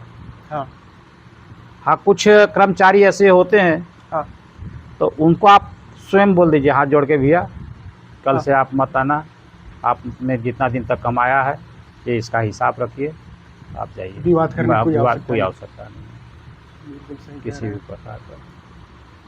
और अच्छा चाचा जी, दाल मिल की ही बात कर लें या फिर कोई भी बिजनेस की बात करें, उद्योग की, जिसका अनुभव बिल्कुल जीरो है और वो शुरू करना चाहता है, तो उसका पहला कदम क्या होना चाहिए? भाई मान लो कोई भी व्यापार करना चाहता है, कोई भी शुरू करना चाहता है, तो सबसे पहले तो सर्वे करे कि मैं जो व्यापार करने वाला हूँ या इसमें पूंजी लगाने वाला हूँ तो चलेगा कि नहीं चलेगा, हाँ किस किस प्रकार की मेरे को आवश्यकता पड़ेगा, वो सामान मिलेगा कि नहीं मिलेगा यहाँ, ये सब चीज़ें हैं। फिर उस व्यापार के लिए कितने कर्मचारियों की आवश्यकता पड़ेगी, उतना मिलेगा कि नहीं मिलेगा, कुल मिला के उसको सर्वे करना पड़ेगा। हाँ उसके बाद फिर वो व्यापार करे। कोई ज़रूरी नहीं है कि हर चीज़ का अनुभव होना चाहिए। यदि उसके अंदर पावर है कि मैं इस काम को बढ़ा लूँगा, मैं चला लूँगा, तो कोई भी व्यक्ति उसको नहीं रोक सकता। कोई नहीं रोक सकता। वो कहीं ना कहीं से उसको सहायता मिल ही जाएगा और वो आगे बढ़ते जाएगा। अच्छा जी, बिजनेस जो है लोन के पैसों से शुरू करना चाहिए या फिर खुद के सेविंग के पैसों से? देखिए, जब बहुत ही ज़्यादा आवश्यकता हो हाँ तब आप लोन लीजिए, जी। नहीं तो स्वयं के पैसा से शुरू करना चाहिए। हाँ शुरू में आपको लोन के पैसा से शुरू करते हैं तो आपको डबल मार है। जैसे ही आप लोन उठाए हाँ तो उस पर इंटरेस्ट ब्याज आपका चालू हो जाएगा। जी। शुरू में कोई भी बिजनेस है हाँ वो प्रॉफिट नहीं देगा आपको। हाँ 6 महीना, साल भर, 2 साल के बाद आपको प्रॉफिट देगा। यदि आप पूरा लोन के पैसा से चालू करते हैं हाँ तो आपको उसका इंटरेस्ट चुकाने में ही पूरा स्ट्रगल समय वो हो जाएगा, फिर दोनों साइड से मार खाएगा। दोनों साइड से मार खाएगा, क्योंकि शुरू में प्रॉफिट बहुत कम मिलता है। इसलिए जहाँ तक हो सके स्वयं के पूंजी से भले छोटे रूप में करें, आपका बिजनेस चलने लगे, फिर आपको लगे कि नहीं मैं अब जितना लोन लूँगा, हाँ जैसे मान लीजिए आपने 25 लाख रुपए लोन की आवश्यकता है, हाँ अगर आपको ये लगे कि मैं 25 लाख उस लोन के पैसे से 50,000 कमा लूँगा मैंने, हाँ तब तो आप लोन लीजिए। जितना आपको इंटरेस्ट देना उससे आप ज़्यादा कमा लेते हैं तब तो ठीक है। यदि आप इंटरेस्ट तक ही सीमित हैं या इंटरेस्ट से कम कमा रहे हैं तो हाँ। लोन बिल्कुल ही ना लें। नहीं लेना है। हमको लोन में जो इंटरेस्ट देना है वह इंटरेस्ट प्लस अपने लिए भी कुछ बचाना है। आप उतना, जब आपके अंदर में एकदम वो आ जाएगा कि हाँ मैं अब वो हो गया हूँ कि नहीं मैं इतना कमा लूँगा, तो आप उतना पैसा लोन ले सकते हैं। आजकल लोन बहुत इजी है मिलना, बहुत पहले के जैसा पहले जैसा नहीं नहीं रहा। जी जी। हाँ। अच्छा चाचा जी, आज के टाइम पर जो कई सारे ऐसे लोग हैं जो व्यापारियों, उद्योगपतियों, बिजनेसमैन को जो है सोचते हैं कि मुनाफा बहुत कमा रहा है, लूट रहा है, इस तरह के जो है बात तथ्य बोलते रहते हैं। इस पर आपका क्या विचार है? देखिए, व्यापारी तो आदिकाल से चोर कहलाते आया है, सीधी सी भी बात है जी। लेकिन अब वो वाली बातें नहीं रह गई। लोग बाग भी समझदार हो गए जी। कि कितना कमा रहा है, क्या है। कोई भी बहुत अच्छा व्यापारी और बहुत अच्छा ग्रोथ कर लेता है तो उसको ही कहते हैं यार ये सब बेईमानी का कमाई है इसके पास। लेकिन उसको मालूम नहीं है कि वो कितना स्ट्रगल कर रहा है। जी। वो 24 घंटे मेहनत करता है। एक ऑफिसर 8 घंटे जाएगा, अपना ड्यूटी किया, आया, उसके पास काम किया, नहीं हुआ, सब चल जाएगा। लेकिन एक व्यापारी को तो अपना 24 घंटा उसको व्यापार में रहना है। तुरंत फ़ोन आएगा, तुरंत फ़ोन उसको उठाना पड़ेगा और तुरंत जवाब देना पड़ेगा और तुरंत वो काम करना पड़ेगा। अभी फ़ोन आ जाएगा उसको कि रात में सोता भी रहेगा तो फ़ोन आ जाएगा कि फलाना जगह गाड़ी रुक गया है या आ जाओ अभी 100 कट्टा माल, और उसको लगेगा कि मेरे को 100 रुपये मिला है, मिलना है, उसमें प्रॉफिट होगा तो जाके तुरंत शटर उठाएगा और उसको माल देके फिर आके सोएगा। व्यापारी मेहनत बहुत करता है और उस मेहनत से वो कमाता है, ना कि बेईमानी से कमाता है वो। मतलब व्यापारी मजदूर भी मालिक भी हम दोनों का काम। मजदूरी से भी ज़्यादा मजदूर काम करता है। एक मजदूर आज सुबह जाएगा, हाँ आपको शाम तक काम करेगा, चल देगा। उसके बाद आप उसको रोक लीजिए कि 1 घंटा और काम कर दे, मैं अब तेरे को दुगना पैसा दूंगा, नहीं करेगा। लेकिन एक व्यापारी थोड़ा सा लालच के लिए 2 घंटा क्या और 4 घंटा के लिए दुकान को खोल के रखेगा कि आएगा ग्राहक लेके जाएगा तब वो होगा। इतना मेहनत करता है वो उस चीज़ को, और पूरे परिवार को छोड़ के मेहनत करता है, अपना परिवार को भी ध्यान नहीं देता है। सही कह रहे हैं। तब जाके वो आगे बढ़ता है। उसके बावजूद भी लोगों के मन में रहता है कि पता नहीं है कैसे क्या कर लिया और इतना पैसा कमा लिया, क्या बेईमानी किया क्या नहीं किया। बिल्कुल। लेकिन उसने कितना मेहनत किया उसके पीछे, इसको कोई नहीं देख पाता है। बिल्कुल सही कह रहे हैं। अच्छा जी, एक सफल बिजनेसमैन उद्योगपति के पीछे अगर देखा जाए तो उसकी सफलता के पीछे पॉलिटिकल कनेक्शंस कितना महत्वपूर्ण है? जी देखिए, जब कोई व्यापारी अपने मेहनत और उद्योगपति जब बड़ा बनता है, जब उसके पास पैसा आता है जी, तो पॉलिटिशियन से भी जुड़ता है जी। और जब पॉलिटिशियन से जुड़ता है पॉलिटिक्स वालों से, तो देखिए उसमें 2 बातें बनती हैं जी। उससे व्यापारी उद्योग वालों से एक कोई भी जैसे पार्टियां हैं वो चंदा लेती हैं लीगली, तो इस चंदा के जो लेती हैं तो उस लीगल चंदा के एवज में उनको कुछ बेनिफिट भी करवाना पड़ता है। जी जी। तो कुछ उद्योगपति अपने हिसाब से कुछ कानून में बदलाव करके कुछ इस टाइप की बातें कह के कि भाई हम आपको ठीक है इतना हम आपका हेल्प करेंगे, आप हमें भी हेल्प करिए जी, तो व्यापार बहुत बढ़ जाता है उस उद्योगपति का जो पॉलिटिक्स ज्वाइन कर लेता है या उसको पॉलिटिक्स वालों से मिलने लगता है सुविधा या उनके हिसाब से कानून बनने लगते हैं। तो जी, मतलब पॉलिटिकल कनेक्शन बहुत जरूरी है। हाँ, अगर बहुत बड़ा रूप में व्यापार करना चाहता है तो उनके पीछे होना बहुत जरूरी है। अच्छा चाचा जी, आज के समय पर हमारे देश भारत में आत्मनिर्भर भारत अभियान चल रहा है, इसमें आप अपने दाल बिजनेस और ट्रेडिंग और आपके जितने भी कारोबार हैं उसमें आप किस तरह लागू होते हुए देखते हैं? भाई कोई भी व्यापार कोई भी उद्योग चलेगा तो कितनों ही कम से कम हो तो कुछ लोगों को रोजगार तो मिलेगा ही मिलेगा। बिल्कुल, चाहे वो छोटा बिजनेस हो चाहे बड़ा बिजनेस हो। एक दुकान ही खुलेगा तो दुकान में ही 3-4-5 कर्मचारी खुलने लगे तो कर्मचारी कहाँ से लाएगा? व्यापार तो उनको रोजगार तो मिलेगा ही ना। और जब व्यापारी अपना काम करता है तो आत्मनिर्भर तो स्वयं होगा ही जी, और दूसरे लोगों को भी प्रोत्साहन देगा। उससे जो उस व्यापार को कर रहा है और उसको जब 4 लोग देखेंगे उसी बिजनेस को खोलने के लिए दूसरे लोग भी प्रोत्साहित होंगे तो भी आत्मनिर्भर होंगे कि नहीं यार वो ठीक काम कर रहा है, उसी के हिसाब से और काम देखो अपना भी व्यापार चलेगा। तो आत्मनिर्भरता तो बढ़ते जाएगी।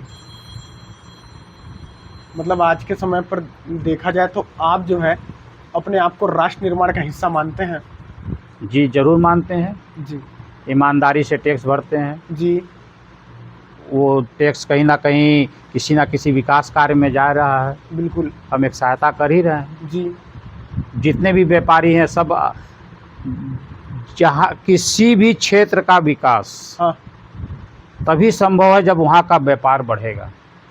वहाँ का व्यापार बढ़ेगा, वहाँ के लोग बाग बढ़ेंगे, उतने कर्मचारी आएंगे, बाहर से भी आएंगे, नए भी आएंगे, गवर्नमेंट भी सुविधाएं देगी जी, और उतना ही टैक्स रेवेन्यू मिलना शुरू हो जाएगा गवर्नमेंट को। जब रेवेन्यू मिलेगा तो विकास कार्य खुलेंगे तो डेवलपमेंट बढ़ेगा। मान लीजिए पुल बनाना है, फलाना करना है, सब बनना है। आज अंबिकापुर में ही मान लीजिए आपको कुछ बहुत बड़ा खेल करवाना है मान लीजिए जी, तो यहाँ के चुनिंदे व्यापारियों से संपर्क किया जाएगा कि हमें इतना बड़ा खेल करवाना है और आप हमारा हेल्प करिए जी। तो उसमें हर व्यापारी वर्ग हाँ, खुल के जितना ज़्यादा सहयोग कर सकता सहयोग करेगा। सहयोग करेगा। और ये सोच के सहयोग नहीं करेगा कि हमको सहयोग करना है। हाँ, ये सोच के सहयोग करेगा कि हमारे क्षेत्र में इतना बड़ा खेल हो रहा है और इसको हमको पूरे तन मन धन के साथ इसको करना है, सफल बनाना है, जिससे हमारे क्षेत्र का नाम हो, विकास हो। बिल्कुल। ये व्यापारियों की सोच होती है। मतलब किसी भी शहर को चलाने में एक उद्योगपति व्यापारी का बहुत बड़ा योगदान है, बहुत बड़ा योगदान है। हर प्रकार से सहयोग देने के लिए तैयार रहता है। जी जी। और राष्ट्र निर्माण पर अगर बात हो गया चाचा जी, तो जैसे कि सरकारी नौकरी से राष्ट्र निर्माण नहीं बल्कि सरकारी अच्छा चाचा जी, राष्ट्र निर्माण पर अगर बात हो गया तो राष्ट्र निर्माण सरकारी नौकरी से नहीं बल्कि नौकरी देने से होती है। इस पर आप कितना सहमत हैं? देखिए, हाँ गवर्नमेंट जी कोई भी नौकरी देगी जी, तो सबसे पहले सरकार उसका पूरा बायोडाटा इकट्ठा करेगी जी कितने पढ़े हो, कितना लिखे हो, क्या कर रहे हो। जी। लेकिन एक व्यापारी के पास कोई नौकरी ढूंढने आया, हाँ बाबू मेरे को नौकरी में रख लीजिए, हाँ तो कभी नहीं पूछता कि तुम कितने पढ़े हो, कितना क्या करते हो, ठीक है कल से आ जाना। उसको अपने फैक्ट्री में या दुकान में उसको रखेगा जी उसको 1 दिन 2 दिन 3 दिन वॉच करेगा जी। वो किस कैटेगरी का है हाँ और क्या काम कर सकता है, हम्म। तुरंत उसको उस काम में लगा देगा। किसी प्रकार का इंटरव्यू नहीं लेगा, कितना पढ़ा है कितना लिखा है कुछ नहीं करेगा। साथ में जब वह कर्मचारी उससे जुड़ जाएगा हाँ तो आज कर्मचारी को यदि अपने कमाए हुए धन से भी बैंक से पैसा निकालना है या लोन लेना है हाँ तो उसको बहुत मशक्कत करना पड़ता है। बिल्कुल। लेकिन एक प्राइवेट वर्कर हाँ प्राइवेट व्यापारी से जी रात में भी 12 बजे आके बोलेगा कि बाबू मेरे को 5,000 10,000 20,000 50,000 दे दीजिए, मेरे को कल काम है या मेरी माँ बीमार है, तो व्यापारी पूछता नहीं है कि तुम कब आओगे काम में या कब वापस दोगे, नहीं हो तो बहुत दूर की बात है, बहुत दूर की बात है। कब तुम काम में आओगे भी नहीं बोलेगा। हाँ। बोलेगा बेटा ये ले पैसा, अपनी माँ का तबीयत जब ठीक हो जाएगा हाँ तब आना काम में, अच्छे से इलाज कर लेना, और ज़रूरत पड़ेगा और मेरे पास आके ले जाना। लोन के लिए आपको अप्लाई करना नहीं पड़ेगा, ना किसी प्रकार का गिरवी देना पड़ेगा। बिल्कुल, ये होता है, ये होता है व्यापारी और एक स्टाफ का संबंध। बिल्कुल सही कह रहे हैं। अच्छा चाचा जी, आज के युवाओं को जो है बिजनेस की ओर बढ़ना चाहिए या फिर सरकारी नौकरी की तैयारी करते हुए आगे बढ़ना चाहिए, आपका क्या राय है? नहीं देखिए, दोनों क्षेत्र को लेके चलें। हाँ आजकल एक से एक छोटे छोटे चीज़ें बिजनेस में कौन कितना कमा ले इसके कोई गारंटी नहीं है जी। आजकल इलेक्ट्रॉनिक मीडिया का ज़माना है। हाँ कोई भी चीज़ वो अपने दिमाग से बनाता है, कोई भी चीज़ अपने दिमाग से उसका वो कर रहा है जी। और जैसे ही थोड़ा सा प्रचार प्रसार हुआ तो उसको लेने वाले बहुत आ जाते हैं। बिल्कुल। अब हो गया है दिमाग का खेल। अगर वो दिमाग से अपना काम करता है और उसको प्रोडक्शन को करता है हाँ तो आज जो कोई भी व्यक्ति नया चीज़ बना के कितने भी ऊंचाई पे जा सकता है, उसकी कोई सीमा नहीं है। लेकिन एक वो नौकरी में अगर जाता है तो उसकी सीमा तक ही बढ़ सकता है, उसकी एक सीमा होती है जी, उससे आगे नहीं जा सकता। आगे नहीं जा सकता है। हाँ। या फिर नौकरी में ये भी होता है कि जहाँ से अगर ख़त्म किया हुआ तो उसके जो बेटे हैं, बेटा बेटी जो होंगे उसको भी वहीं से शुरुआत करना पड़ेगा। नहीं, नौकरी में जैसे मान लीजिए कोई कलेक्टर है, हाँ तो कलेक्टर का बेटा ज़रूरी नहीं है कि कलेक्टर ही बनेगा, उसको जीरो से देखना पड़ेगा। लेकिन एक व्यापारी का बेटा जहाँ से व्यापार चल रहा है, हाँ। उसको उसके नीचे से नहीं देखना है जी। उसको उसके ऊपर से देखना है। वो कितना उठा सकता है, उसको जीरो से नहीं देखना जीरो से नहीं देखना है। हाँ।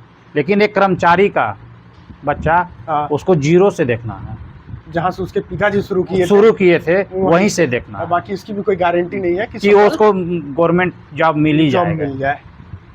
लेकिन आजकल गवर्नमेंट जॉब के साथ साथ मैं ये भी कहूँगा हाँ। कि प्राइवेट बहुत सी कंपनियां आ गई हैं जी। और बहुत अच्छी नौकरी दे रही हैं, भले ही वो काम थोड़ा ज़्यादा ले रही हैं, हाँ। लेकिन नौकरी अच्छा दे रही हैं, वो भी स्किल सीखना बहुत जरूरी है। हाँ, अच्छा, सिर्फ गवर्नमेंट जॉब के पीछे ही नहीं भागना चाहिए। हाँ। अच्छा चाचा जी, आप किताबें पढ़ने के शौकीन हैं? हाँ, पढ़ते हैं। अच्छा, कुछ जैसे बिजनेस से संबंधित किताबें आपने कोई पढ़ी? नहीं, बिजनेस समझ नहीं, लेकिन मैंने बिरला जी की भी एक दो किताबें पढ़ी थी। अच्छा, उनके अच्छा। आत्मकथाएं वगैरह, घनश्याम दास बिरला जी का हाँ। क्या कैसे क्या है, बजाज जी का। अच्छा, बाकी अच्छा। बहुत ज़्यादा तो किताबें मैंने नहीं पढ़ी है जी जी। व्यापारी वर्ग का, लेकिन ये है कि जो एक दो हैं हाँ। उनकी किताबें पढ़ी है मैंने। जी जी। अच्छा चाचा जी, आज के समय पर जितने भी लोग स्ट्रगल कर रहे हैं, वो अपने जीवन में पैसे कमाना चाहते हैं, नाम बनाना चाहते हैं, या सफल होना चाहते हैं और गरीबी की इस दुनिया से बाहर निकलना चाहते हैं, उन्हें क्या करना चाहिए? देखिए, नाम कमाना बहुत अच्छी बात है जी।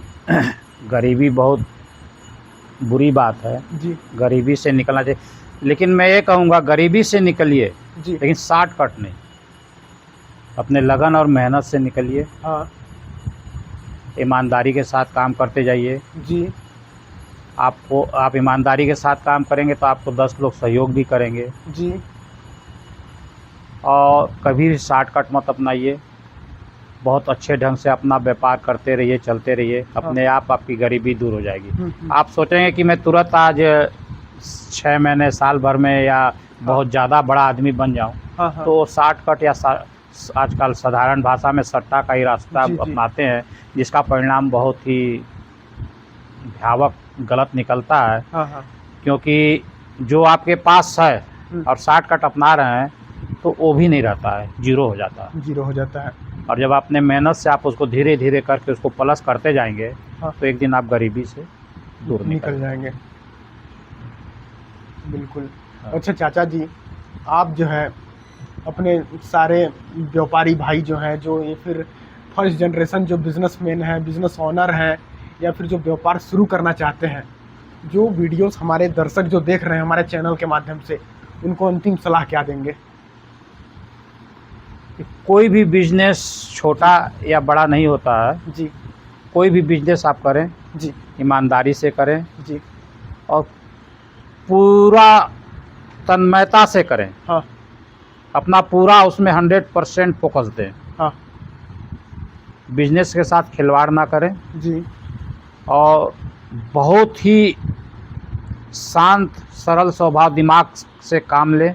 जी। किसी से अग्रेसित ना हो और एकदम स्मूथ से आप काम करते रहें। कोई भी आपको रोके टोके करे, जी। आपको उनका सुनिए। जी। आपका जो मन गवाही दे रहा है आप वो काम करिए, वो काम कर रहे हैं। हाँ। और कोई भी काम छोटा नहीं होता है। जी। हम लोग ऐसे जनरेशन के हैं, जी। आजकल के तो बच्चे शायद उस छोटे रूप में नहीं कर सकते। हाँ। हाँ। हम लोगों को आज भी अपने परिसर में जी। झाड़ू लगाना पड़ेगा। हाँ। या सुपा से कोई माल उठाना है। हाँ। तो हम वो कर सकते हैं, शर्माहट हमारी शर्माहट नहीं होगी बिल्कुल किसी प्रकार की। या अपने कर्मचारी के साथ हम, जैसे मान लीजिए कोई कर्मचारी है, हाँ। वो 10 किलो 20 किलो का कोई बोझा नहीं उठा पा रहा है। हाँ। तो हम उसको तत्काल उसका सहयोग कर देंगे। हाँ। ये होना चाहिए भावना कि नहीं, वो उठा, जैसे भी उठाए उसका जिम्मा है, उठाए। तो सहयोग की, और किसी प्रकार का श्रम लाज नहीं होना चाहिए व्यापार में। हाँ। छोटा से छोटा काम करिए। हाँ। बड़ा से बड़ा हो तो बड़ा काम करिए। जहाँ पे से माने कहने का मतलब आपको एकदम सेठ बन के रहना, वहाँ पे सेठ बन के रहिए। अपने परिसर में जहाँ मजदूर बन के रहना, वहाँ पे मजदूर का भी काम करिए। अपने आप आपका ग्रोथ होगा। और जहाँ पे आप अगर छोटा काम को नहीं करना चाहेंगे, हाँ। तो वहाँ पे संभव नहीं है ग्रोथ हो पाना। आपको लगना पड़ेगा, श्रम भी देना पड़ेगा, दिमाग भी देना पड़ेगा। या अपने व्यापार में हमको कहाँ पे कर्मचारियों को ऐसा काम करें कि उनको सहूलियत बढ़े, हाँ उनका श्रम कम से कम लगे। हाँ तो उससे क्या है कि श्रमिक ज़्यादा काम करते हैं, वो सब चीज़ को ध्यान रखना पड़ेगा आपको, तब जाके एक जो है सफलता हाथ आपको लगेगी। प्राप्त हाथ लगेगी जी, धीरे जी। धीरे। बाकी अनुभव भी बहुत बड़ा चीज़ होता है, आप जी। धीरे धीरे सीखते हैं जी किसी भी चीज़ पे। हाँ एक साथ कोई भी चीज़ हो सीख नहीं सकते, इसीलिए अनुभव धीरे धीरे आप जैसे जैसे एज बढ़ते जाएगा आपका हाँ। अनुभव बढ़ते जाएगा, और कुछ चीज़ें देखेंगे, कुछ चीज़ें सीखेंगे, तो तब जाके आपको सफलता मिलेगी। लगेगा। अच्छा चाचा जी, एक ये वार्तालाप वीडियो शूट करके बातचीत करके कैसा लग रहा है आपको?